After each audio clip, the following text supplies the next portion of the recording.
So good morning to one and all, wherever it is that you have zoomed in from today.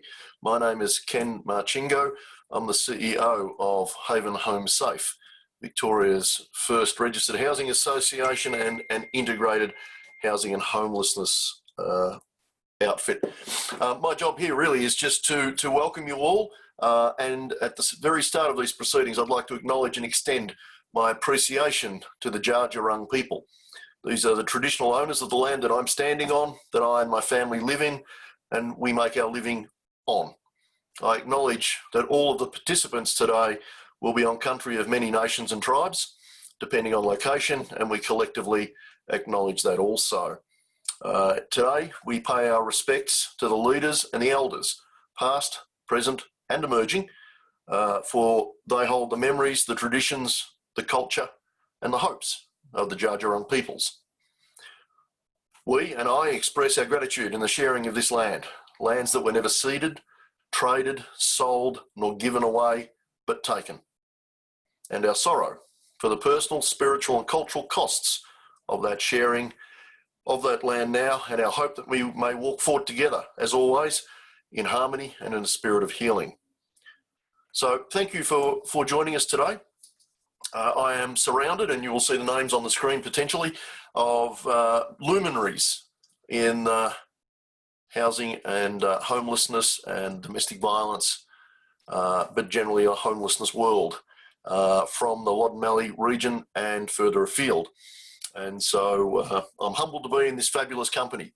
And my job really is just to introduce this piece and let you know that we have quite the agenda organised for you. We'll soon throw to Trudy Ray, who will talk about homelessness, particularly in the Loddon Campaspe region. We have our special guest, Kate Colvin, who's the Manager of Policy and Communications at the Council of Homeless Persons. We're expecting Lisa Chesters, my very good friend and our local federal member, to sign the Everybody's Home pledge.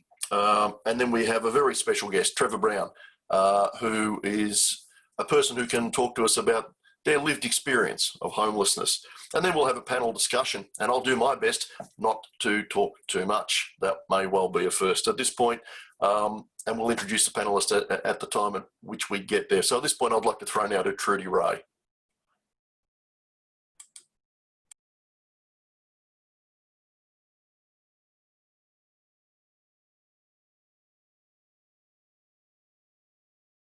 Sorry, I started without taking my microphone off. I just started by saying thank you very much for all of you to join us today. It's great that 69 people are in listening to such an important event. Today, I just want to focus on homelessness in the Loddon, Mallee and Campaspe region. And as you've no doubt heard many times throughout this year, but particularly this week, that nearly 120,000 people are homeless on any given night in this great country of ours. Add to this the millions or more of low-income families across Australia who spend way above the internationally acknowledged affordability benchmark of more than 30% of household on their income, and that's whether it's rent or mortgage. But in Loddon and Campaspe at the moment and through the last financial year, the numbers have absolutely risen. We're seeing an absolute increase in demand across all our intake points, and the Loddon Murray Campaspe Alliance, who has brought together this webinar this morning, has provided a number of statistics for us to look at. So far this year, we have seen, as I said, an increase in people coming to our front door services, and so far that is over 3,500 people coming to all intake spots across the region. The focus on rough sleeper this year has shone a light on, we're seeing increasing numbers of rough sleeping with over 168 support periods across the area also. The 9-month statistical report also shows that the total support periods are over 159, with 99% of people attending the front door services alone or with unrelated persons. the main reasons for people seeking this assistance is absolutely housing crisis. Housing crisis at 75% is the main reason why people are coming to our doors. We know that there's a complexity of issues that come with homelessness and financial difficulties, housing affordability and stress, and also mental health issues. But what we're seeing is that the housing crisis is led by the fact that we have low housing, we have very little housing to offer, we have less emergency accommodation, and it's a real crisis. The report from Everybody's Home, and I'm sure Kate will focus on that this morning, also shows that the top 20 federal electorates in Victoria with the highest unmet social need, and that is in Bendigo at number 17. So that's a real concern, and we look forward to hearing from Lisa Chesters a bit soon. So they're just some statistics to start the conversation today. Really important conversation to be had, and I look forward to joining our panelists on asking a few more questions as we go forward. But without further ado, I would like to welcome Kate Colvin to speak to us about the campaign. Thank you, Kate. Thanks so much, Trudy, and it's wonderful to be part of the forum and to see there's so many people listening in today. So I'd like to start by acknowledging that I'm joining this meeting from Wiradjuri country and pay respects to elders past and present. But what I want to do is talk a little bit about the context for why we have a federal campaign and why this issue of homelessness locally really touches on federal politics and the issues there. And so I'm just going to share a short presentation with you and talk you through some of the federal issues related to homelessness.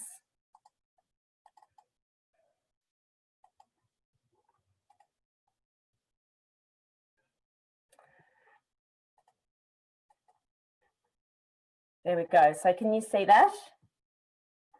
So that's me. So as well as being the national spokesperson for Everybody's Home, I just flagged that I'm also work at the peak body for homelessness in Victoria, Council to Homeless Persons, which you might also know. So involved in advocacy at Council to Homeless Persons with the state government, and then through Everybody's Home with the federal government. And of course, both have a really important role to play in social housing and homelessness delivery. So the reason, and Trudy really touched on this, is that so many people are in housing crisis, is that over the past decade or couple of decades, we've really seen rental costs rise much faster than people's incomes. So while people might have been able to afford housing in the private rental market more easily 20 years ago, it's much harder for people to afford that now. And also, of course, that part of the reason for that is because at the cheaper end of the rental market, people on really low incomes are competing for rental properties with people who are on higher incomes. And at the same time that we've got this, challenge in the private rental market, social housing as a proportion of all housing keeps falling. And in fact, there was new data out from the Australian Institute for Health and Welfare just today, showing that the proportion of social housing as a proportion of all housing has fallen yet again. And the reason for that is because the federal government keeps decreasing their investment in social housing. And this is the crux of why this is a federal political issue. So you can see on this chart the huge investment that happened after the global financial crisis, and then since then investment in social housing and homelessness by the federal government really tailing away. So this is the key issue that we're trying to turn around with the Everybody's Home campaign. And I think I just want to quickly mention in passing that Trudy mentioned the challenge that homeless services have with so many people coming into homeless services who are in housing crisis, and the important role that social housing plays in creating a pathway for people out of homelessness. So basically we need social housing to prevent people becoming homeless, because if you're looking around for a property in the private rental market and you can't afford one, but you could access a property in social housing, you would actually never, for most people, become homeless. And then if you did become homeless, but a homeless service was able to assist you into social housing where you would be homeless for a very short period of time. But what we have is that we don't have the social housing preventing homelessness. People become homeless and we don't have that pathway out. And I think a lot of people look at this situation and they say, and it's basically, it's a bottleneck in homelessness services, and they say, oh, we should make there be more crisis accommodation. But that's actually sort of making the bottle bigger. And what we really need to do by investing in social housing is make that bottle as small and people's participation passage through it as quick as possible. So we need to be looking at the fundamental solution, which is social housing. So that's really the context for why we have the Everybody's Home campaign.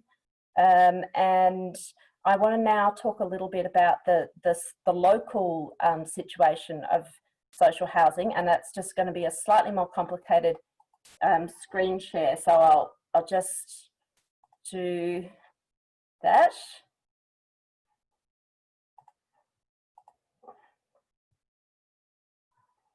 No, this one. Okay, here we go. Got it. So this is the homeless heat maps that Trudy mentioned, which we've launched yesterday with Homelessness Australia, which show the amount of homelessness for every location in Victoria. And I've highlighted just the ones in rural and regional Victoria, and you can see in the list down here that Bendigo comes in 5th across all of rural regional Victoria. Here we go, for social housing needs. So that's 2,900 properties needed to meet need for people in red stress and people experiencing homelessness in the distracting running behind me, sorry, in the Bendigo region.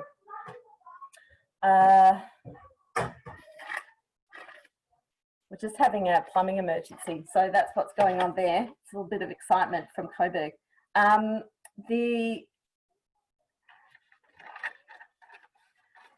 the Everybody's Home campaign, together with the Community Housing Industry Association, National Shelter and Homelessness Australia, put a proposal to the federal government to call on them to invest in an emergency level of social housing in the context of the pandemic. And that proposal is called the Social Housing Acceleration and Renovation Program, or SHARP. And it talks about the need to invest in 30,000 social housing properties over the next 4 years through 4 waves of investment. And the idea has been carefully structured to really get investment and jobs created fast, because the package would create 18,000 jobs a year, which would be immensely useful, as well, of course, the social housing being useful. So the first wave of that package is about creating, is about renovation of properties that could be quickly brought back into the market, or the quality of them improved, that are existing social housing properties. The second wave is about acquiring properties that can be quickly brought to use. Perhaps they just need a quick completion, or they need some renovation to make them useful for social housing almost straight away. Then there's a wave of building shovel-ready projects, and a lot of community housing providers have projects that they just need to secure the finance to be able to quickly move into construction of. And then the fourth wave is projects that take a little bit longer. So that's been structured so you would create a flow of social housing supply over 4 years, as well as deliver those jobs. And I should mention that there's been some great work done, I'll just flick to this as well, by the Grattan Institute, which shows the job losses as a consequence of COVID in each location around the nation, in each electorate. So we can see Bendigo here lost 6% of jobs as a consequence of COVID. And so that just brings to light how important it is that we can invest in stimulus projects like social housing that can get people working, but also deliver the fantastic outcome of delivering the social housing that we urgently need.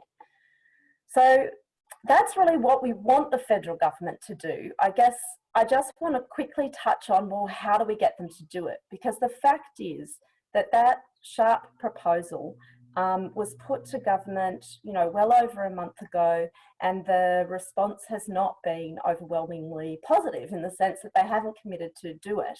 And the proposal has had support from across the community, the Master Builders Association, Property Council, the CFMEU. There's been a lot of economists, a lot of really broad support. Really, almost everyone is saying this government needs to be investing in social housing to stimulate the economy. So I think that the missing part of the puzzle, and where Everybody's Home campaign comes in, is trying to build up the pressure. So they've got the arguments about what they need to do, but they're not doing it. So that's where we need to leverage community pressure to really encourage the government to take this action. So essentially that's why Everybody's Home was created, because for years organisations have been putting sensible arguments to government about the importance of social housing, but government hadn't been delivering the investment that was needed. So there's two actions that have been released by Everybody's Home this Homelessness Week to try and really, what we're aiming to do is bring home social housing investment in the October budget. So we want to have a real peak of activity to really apply as much pressure as we can to the federal government at this time. So what I've brought up on the screen now is an action to email Josh Frydenberg, the Treasurer, and this is an action for everybody in the community. So you go to this link, which you can find at everybodyshome.com.au, and then you go in the action tag, and you can see you go to email Josh Frydenberg, and you can fill that in and send an email to Josh Frydenberg saying, I really care about social housing investment to end homelessness and create jobs, and I encourage you to invest in it in the budget. And the other activity is what Lisa Chesters is going to participate in, which is signing the social housing pledge. So the Everybody's Home campaign includes over 300 community organisations and many of the wonderful organisations that are participating in the event today. And each of those organisations is going to go and visit their local MP and invite them to sign the social housing pledge. So HavenHomeSafe has done a wonderful job of really getting ahead of the curve and being one of the first organisations to reach out to an MP. So it's really exciting to have Lisa Chester participating today to take the pledge. And then what we hope is that we'll have very, very many MPs across the political spectrum taking that pledge to support social housing investment, and then use that pressure within Parliament to encourage this government to do what they need to support local communities all around the country. So I think I'll finish there. Thank you.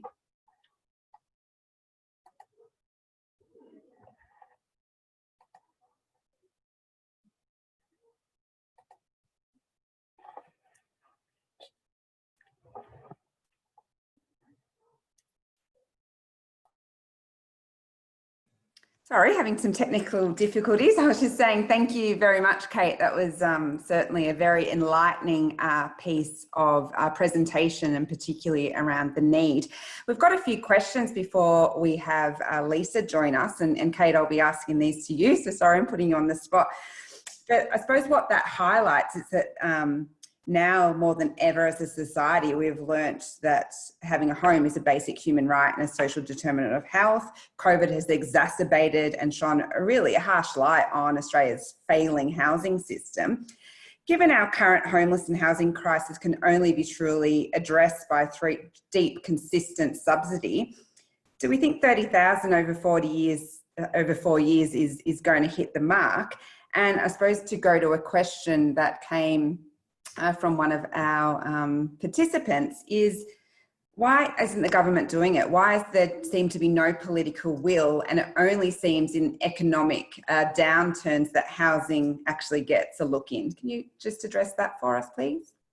Yeah, of course. So the 30,000 properties is, as the question suggests, not nearly enough to address needs. So the shortfall across Australia is 433,000 social housing properties to address both homelessness and rent stress. The figure of 30,000 was identified as a really short-term emergency initiative in the context of COVID.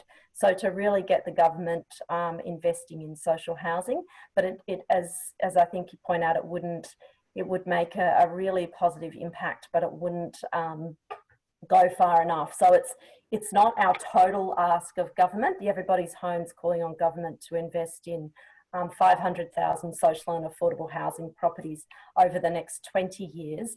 But the sharp proposal is just a strategic call on government at this time. And I think the other question was, why are government not doing it when it's such a brilliant idea? And that's a tougher question. And I think really perhaps probably best answered by saying, I think the government doesn't see social housing as really something that's valued by their constituency. And so that's disappointing. And I think part of the reason that part of the arguments that we're trying to make to turn that around is really about the fact that it would create jobs and stimulate the economy, as well as deliver to the people that as homeless sector workers we all work to support and really try and turn the situation that leads to homelessness around. So I think, I suppose I can't really say more than it's a question of who is valued in the community and who isn't.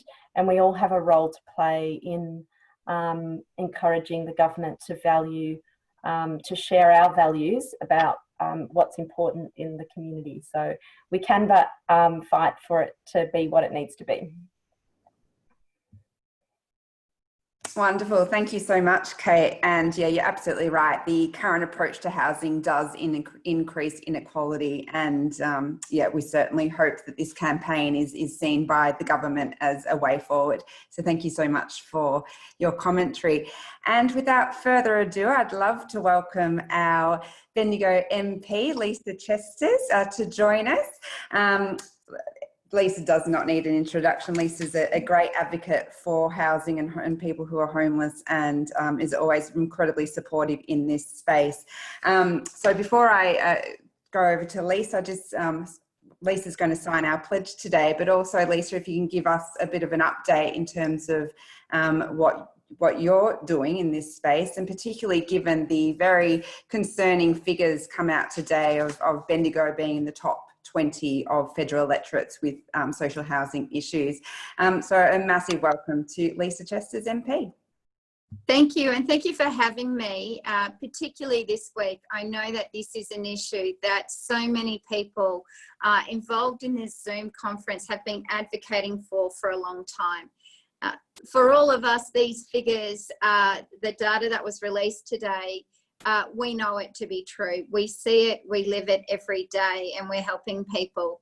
So if anything, the data release will help us advocate louder about the desperate need for more social and community housing in our electorate, and particularly the role that a HavenHomeSafe can play in delivering the housing that we need. Internally within the Labor Party, it is definitely something that we are advocating for, and it's something that we're also advocating for publicly. The Home Builder program, which was announced as being the big building program to help lead us out of the economic recession we're now in, has been nicknamed Home Blunder, and for several reasons. It's not just the fact that people can't access it right now when they're building their first home. It's also a blunder and a missed opportunity that money could have also gone into building social and community housing that we need in our electorate as well as across Australia. Imagine how many homes we could have built for people in need with close to $1 billion in the kitty. That's the missed opportunity from the government, and that's an opportunity that they can still take up. They can still announce tomorrow, next week, funding. Matched funding for what they expect Home Builder, match it for social and community housing. There's still that opportunity. We know after the global financial crisis, the real difference that was made through the old NRAD scheme, when it was applied appropriately and when it was accessed appropriately, lots and lots and lots of homes were built for those who need it. So here's a chance. I see the great work that you do day to day, and I know the opportunity and that HavenHomeSafe can create for so many. And that's why I'm so proud to be able to sign this today to show my support for your campaign and my support for the work that you're doing. So I'm signing it and then I'll be able to show you. Done.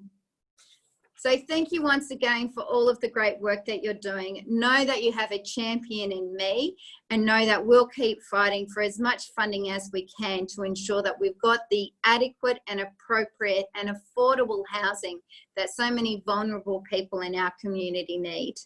Thank you for what you're doing, and I hope the rest of today's conference goes well.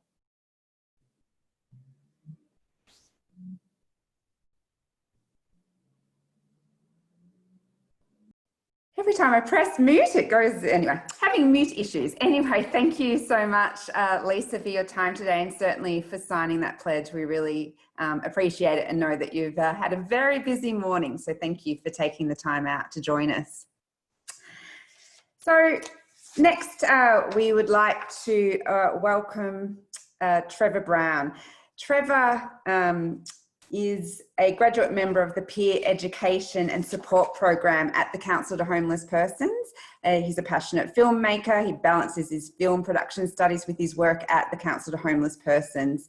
And it's really important for us to understand the lived experience of people who have experienced homelessness. And Trevor works so hard to influence policy and decision making, and is absolutely a powerful advocate and voice for increasing affordable housing. So welcome, Trevor. All right, well, thank you for that. I hope you can all hear me. I was really focused on making sure I didn't make the, not turn the microphone on. Thanks for letting me provide some of the information that I had.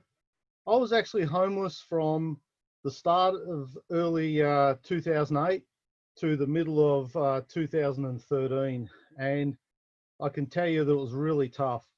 It was very tricky, difficult, tough, and relentless. And it certainly took its toll on me, and I never thought I'd be homeless, but that's the way it goes sometimes.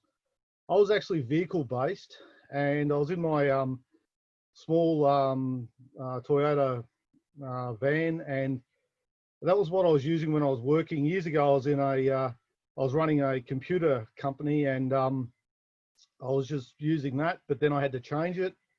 And in early 2009, I actually came down to Melbourne. I was only here for, I thought I'd only be here for 4 days, but I'm still here. So that's just the way it is.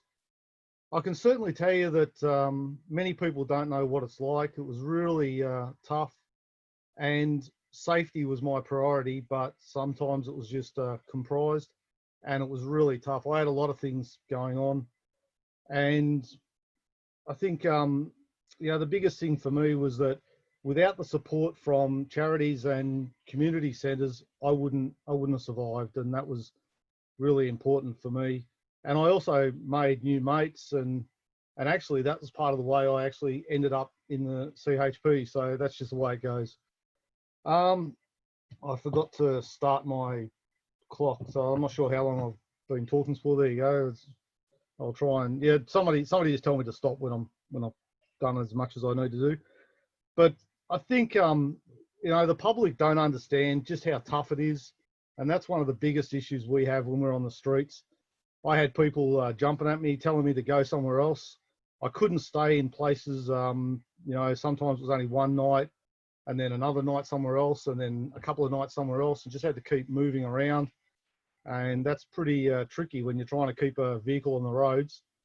You know, you might, you know, some days you might not have enough fuel, and you've got to wait a couple of days before you get paid or something like that. But when you're on the streets, you've got to make sure you've got enough to just move around. It's really, really tough. And, you know, I just think that's the biggest problem that about it, you know, when you're on the streets, because you can't relax anywhere. And that was the best thing when I went into the community centres. I could actually finally relax and have a chat with mates and things like that. So that's probably the biggest thing I'd say to people, is just how tough it is. People don't understand. Just, you know, it's easy to look at people on the streets and say, oh, they're lazy or whatever, but actually it's really, really tough. And I think that's something that people don't understand. I'm not sure how we're going for, I think that'll probably just about do it. I think I've spoken for a few minutes now. I'm not sure how much you wanted to do. So but that's about it. Thank you so much, Trevor. Thank you for sharing with us your story, and it's really important that everyone understands, as you say, people have perceptions about what they think it means for them, but until you hear it and hear a person's journey, you never really fully understand. So thank you so much for sharing with us today. So we have a few more questions coming through before we go to the panel.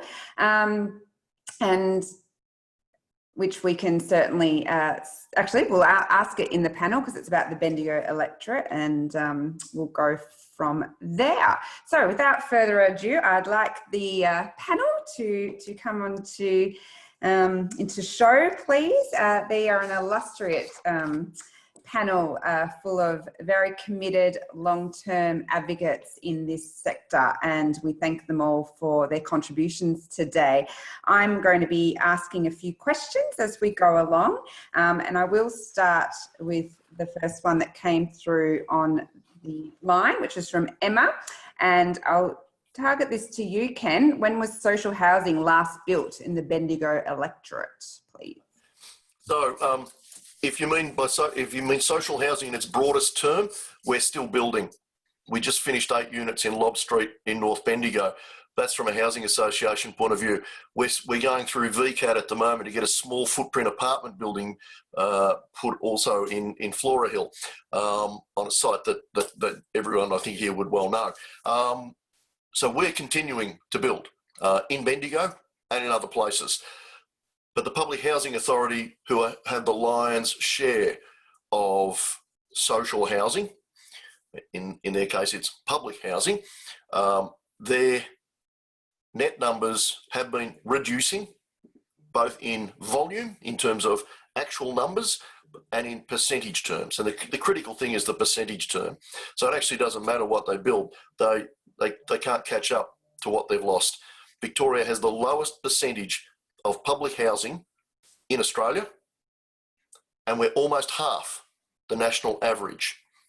The Victorian government disguises those figures by counting community housing in their social and public housing. Strip out the community housing, strip out the units that have been firebombed or burnt out or are left lying with ATF fencing around them. They're down at 2.2%, almost half the national average. It is a disgrace. It has happened in the last 30 years. We all know who's been in government in the state for the last 30 years. We also know there's been no national housing policy. So it's about time something got done. I'm confident that the Victorian government is going to do its share of the heavy lifting. I think there are plenty of signals about that. But deeply concerned about the lack of attention, can I say, on an ongoing basis from the federal government. It was back in the early 1980s when we had a national housing policy. We've seen very little since.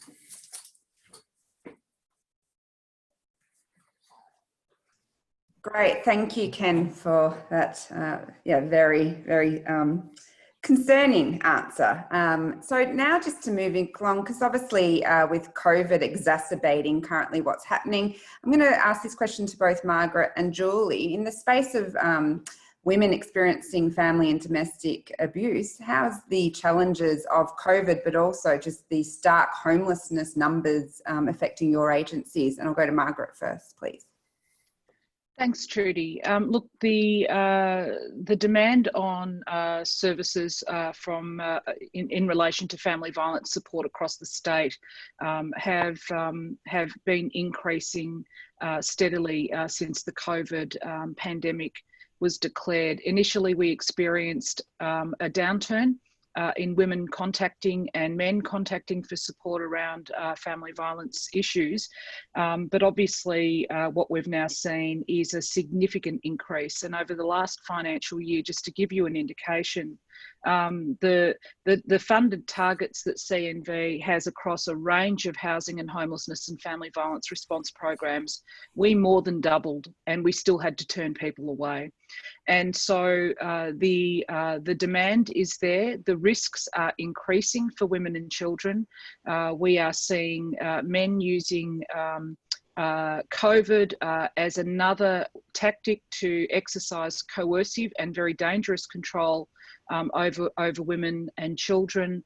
And the demand for crisis response, for crisis accommodation is increasing significantly. And at the moment too, the concerns we have are the lack of crisis housing options for women and children experiencing violence. The inability of our service to operate as normal in the COVID environment means that risk is increasing and potentially going unnoticed by those of us in the system. And whilst we are working really closely with our partners across the region, many of those are on screen today, it is a very, very worrying time with demand certainly at a peak.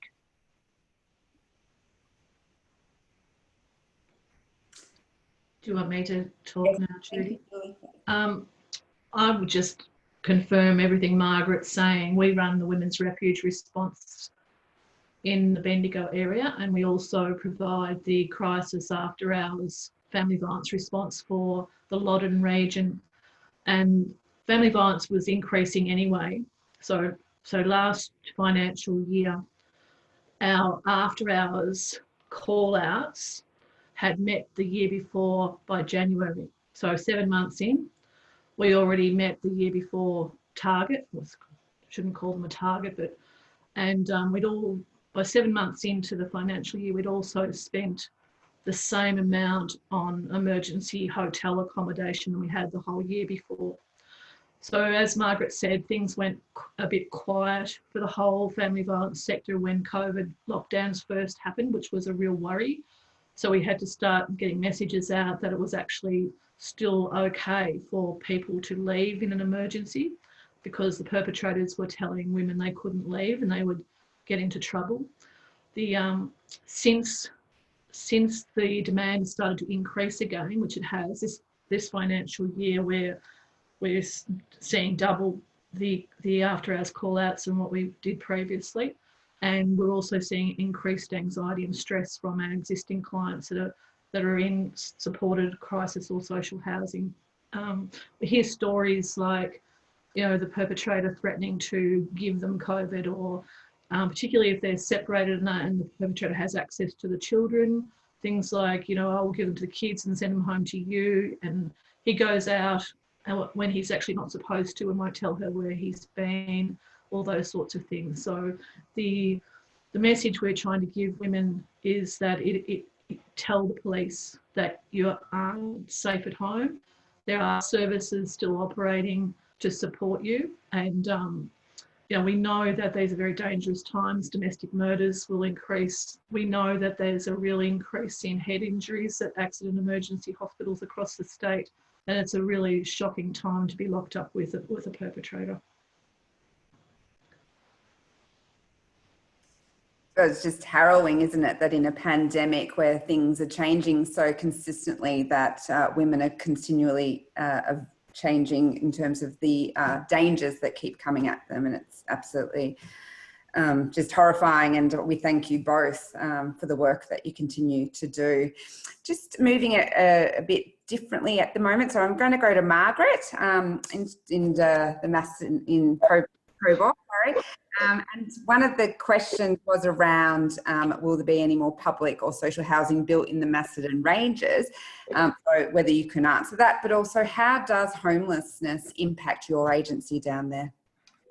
Trudy, thank you. I too would like to acknowledge the traditional custodians of the land, and today I work on those of the Tanorang people and pay my respects to elders past, present and emerging. It's interesting, Macedon Ranges is in the southern part of Lisa's Bendigo electorate, and we face the same issues. Often homelessness issues are focused on regional cities or Melbourne urban areas, and everything that has been said today applies to the Macedon Ranges. So to give you a context, our small housing team today is working with 39 adults, many of who've got families, 60% of whom are women, and we are working with 17 young people under the age of 25 and predominantly between 16 and 25. So that's a total of 66 people. On an average week, we respond to 4 to 5 referrals around housing, but it can fluctuate. There's been a couple of days earlier this year, and again, impact of COVID and we were receiving a couple of days, 6 referrals in one day. And Julie talked about targets and performance. So we're funded by the Department of Health and Human Services. We constantly exceed the projected work of our small team year on year on year. And over time, it has changed. And I think rural areas particularly miss out on some of the investment in social housing. Housing is so critical. As a community health, we really work in a holistic way with our clients and those that are referred to us for supports. And it's around the social determinants of health. And we know that if you can keep secure housing for people, then their outcomes around food security, educational outcomes for children, their community connections are held, and we know that has a positive impact on their mental health. So for us, it's that holistic approach to how we work with our local community agencies. And Margaret talked about family violence. One of the reasons that we have seen over the last 4 to 5 years an increase in women, particularly over the age of 55, is simply due to family violence. And also in our 16 to 25-year-olds, family conflict and family violence is one of the main reasons. We also know there's a whole host of other rough sleepers. So I think we've got a picture that rough sleepers are a group of people that are confined to Melbourne. In fact, we in rural areas have rough sleepers who have, so they couch surf.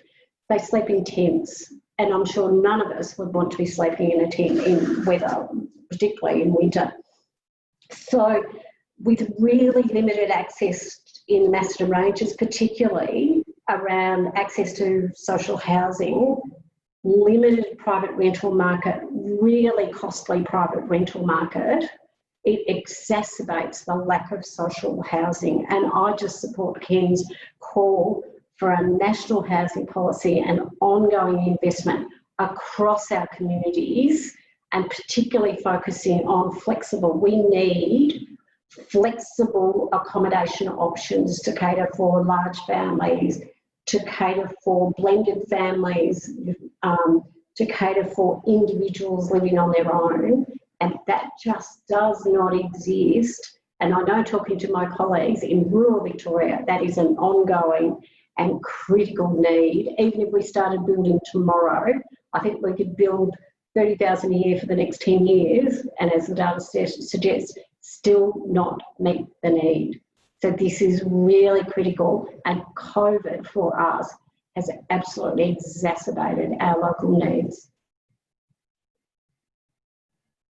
Thank you so much, Margaret, for sharing that. It absolutely echoes the sentiments of all panellists. And I will move now to Francis, who's from Anglicare, and thinking about some of what the other panellists have said today, and also around the need for very much deep, consistent and financial investment. How have you adjusted your service delivery, particularly given you work with vulnerable youth?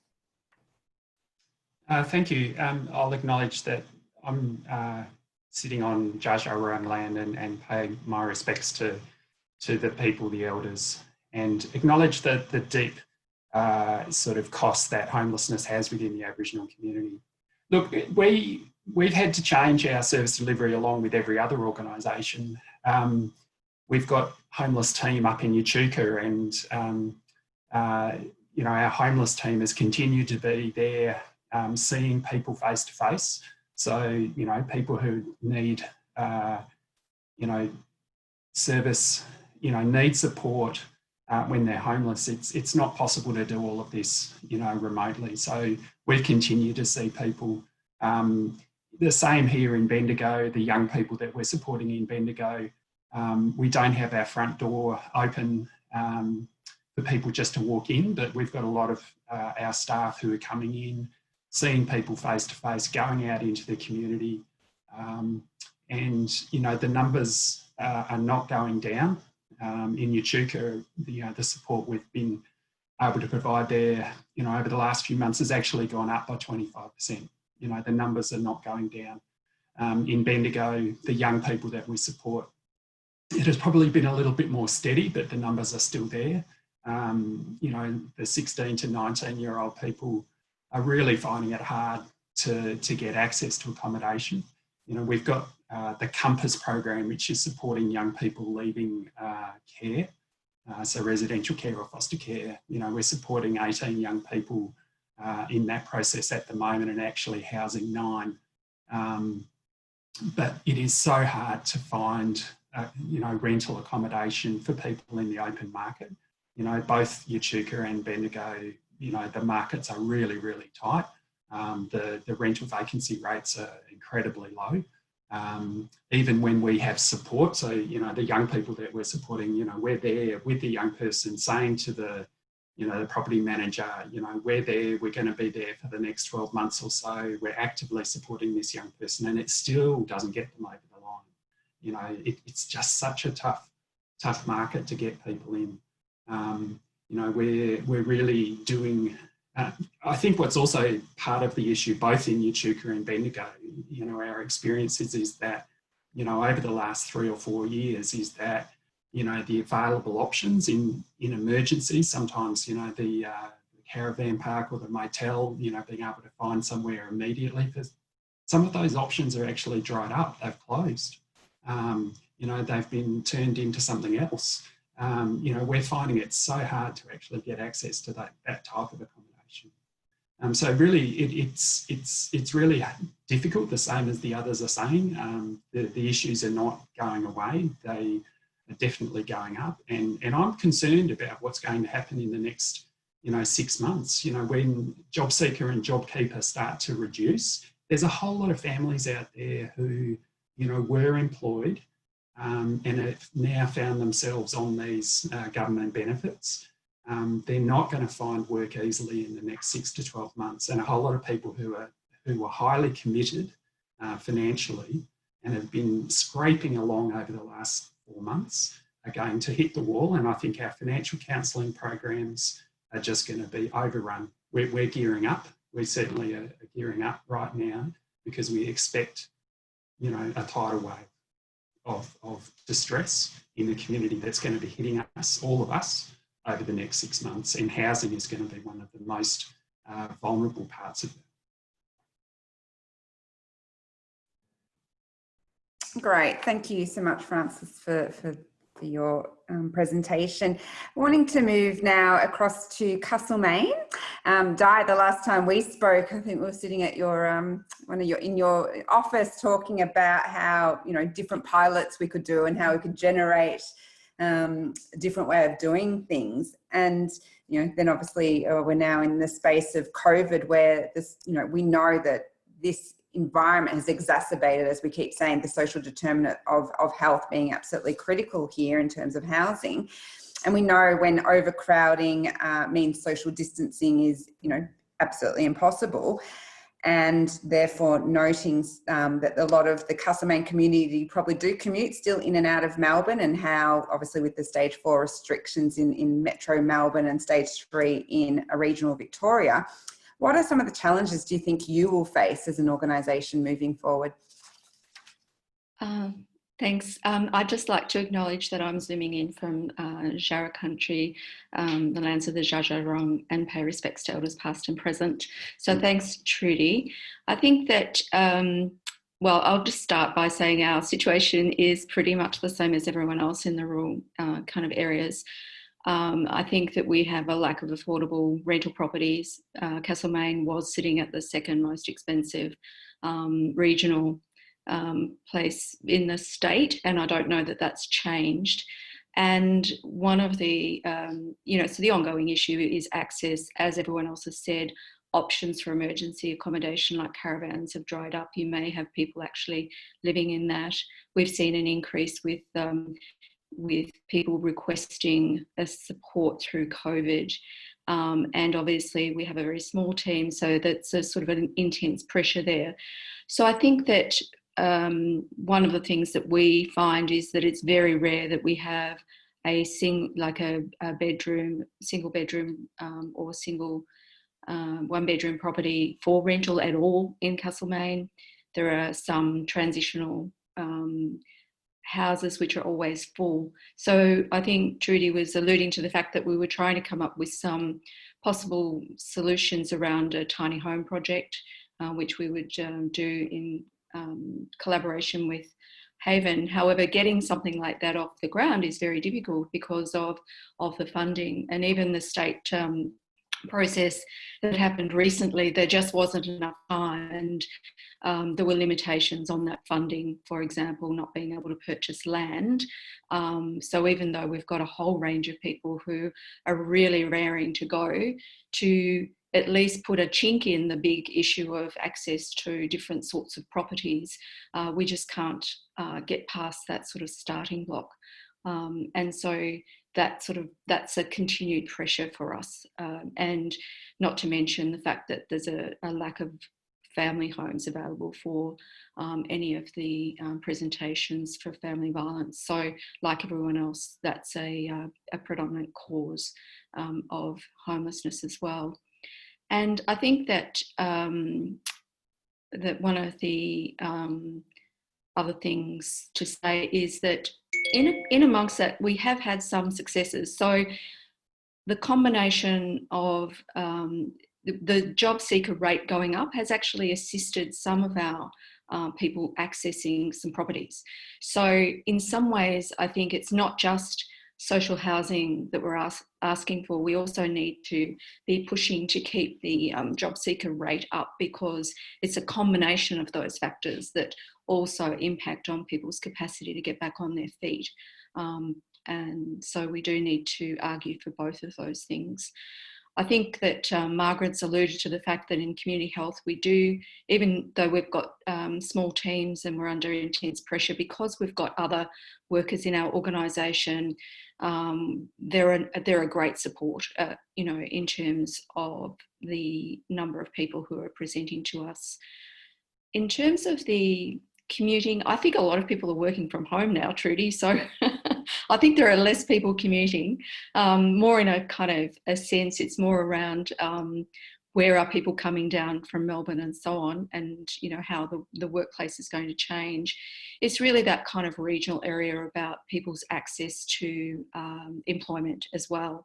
And hopefully, certainly the state have looked at that through their Working for Victoria, and there may be some opportunities for some of our clients to access some of those roles as they start to roll out through local government and other organisations. So there are some other things to think about in the context of how we support and manage our clients. So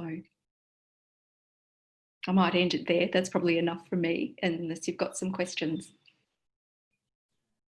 Great, thanks so much, Di. And now I'd like to ask a question to Kirsty from Housing Justice.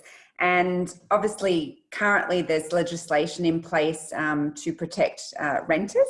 And we know in terms of the Everybody's Home campaign, there is plea number 3 is a better deal for renters moving forward. But in terms of why are people seeking legal advice? Why are people coming to your organisation? We've seen a lot of confusion with the announcement of the moratorium. A lot of inquiries from tenants who just don't know their rights, and they're being told one thing from announcements through the government, but then the real estate agents are saying another thing and acting very differently. So we've had to be on the ball with the current legislation and providing the right information to tenants so they can make their own informed choices.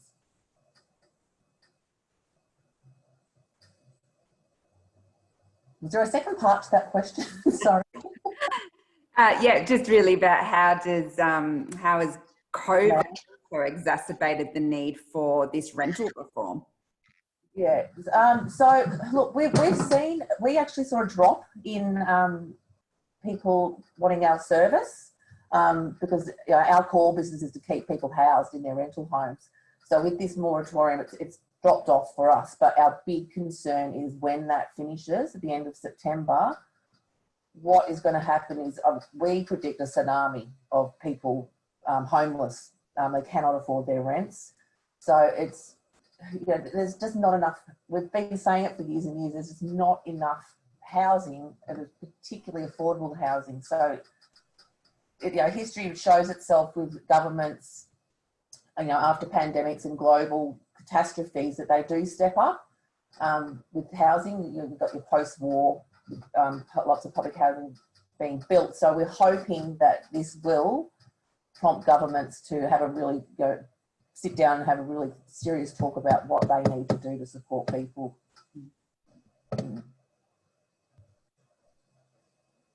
Absolutely, Kirsty, that's vital in terms of moving forward. So we're at 11:26 and noting we do have a few questions that are being asked. And one of them, and I think I'd like you all just to give me, I suspect, if you can, a very short answer, but how do agencies expect COVID and the supports in place will affect the demand for social housing in the next 12 months? And you've touched on it a little bit, but just a few more sentences of that would be great. And going to Francis first. I was just saying it's going to go up. Yeah, absolutely. Julie.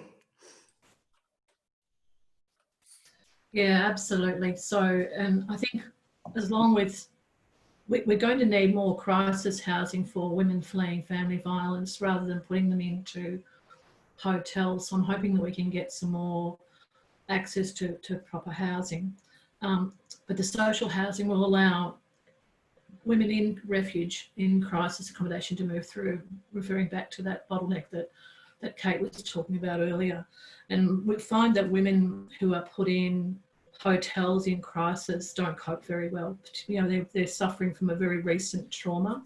And if doesn't matter whether they're on their own or with children, the outcome is not good. And we see that they often return to violent and abusive and unsafe situations because of being put in a hotel. So that's not good news, and we're expecting that to rapidly increase over the next few months.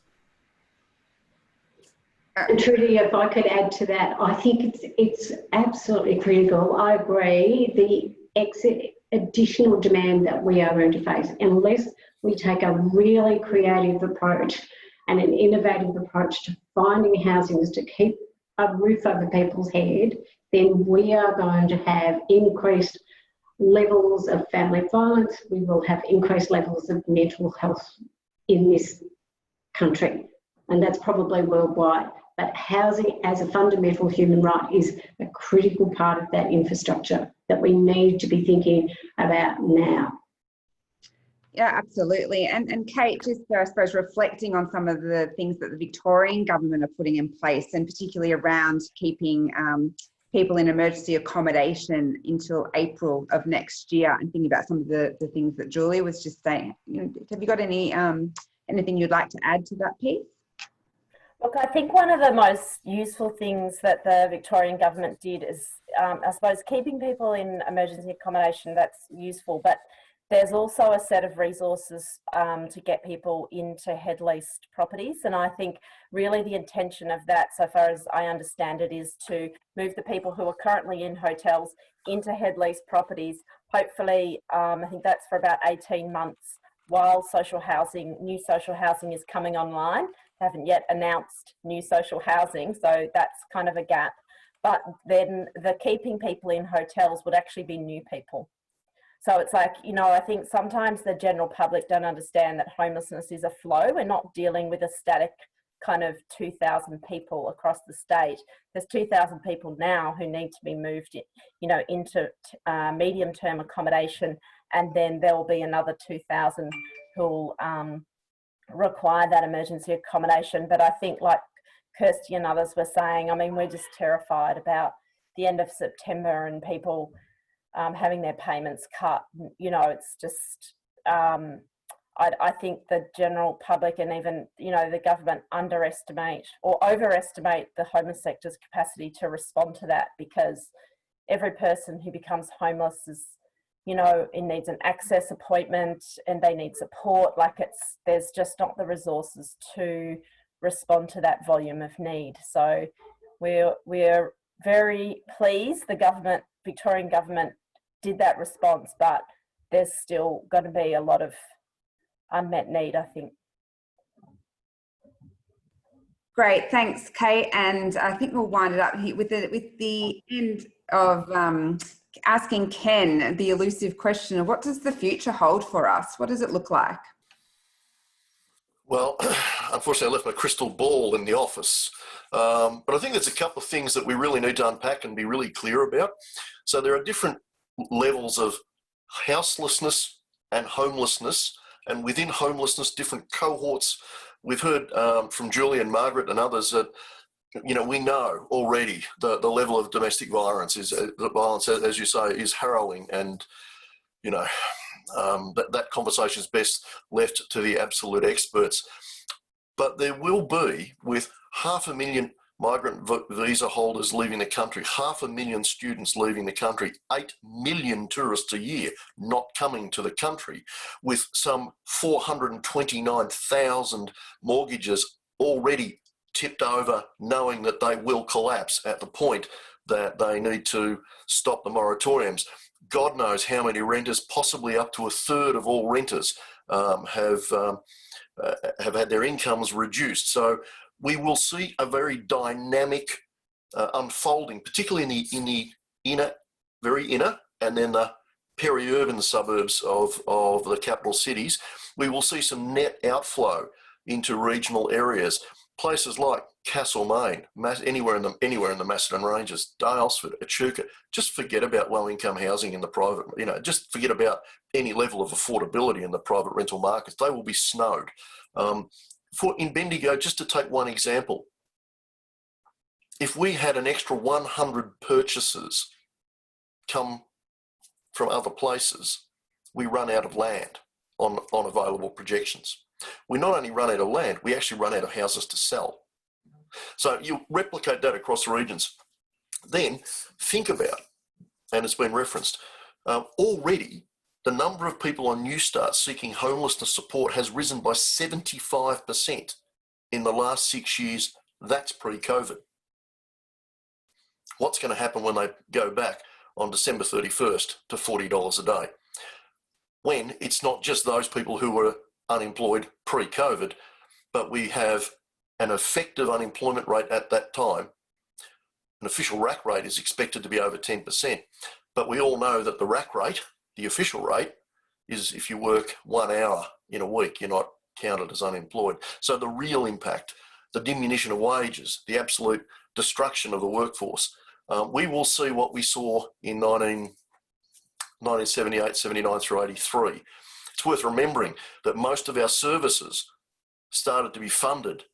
Most of the community sector started to be funded during that time because the federal government in particular, through its Commonwealth state agreements, realised that no federal government could deal with the unfolding volume of demand, with the massive rises in unemployment, the huge disruption to our social fabric. I fear that our current federal government does not understand what is coming at them. And I very much fear for my colleagues and my staff, but mostly our future clients. We will have rising levels of houselessness, people who just economically no longer can participate in the rental market. That will be huge. Some of the dynamic interplay and loss of population will pick up some of that. We will see rental prices drop. We're already seeing rental prices drop. We're already seeing rental vacancy periods have in fact doubled.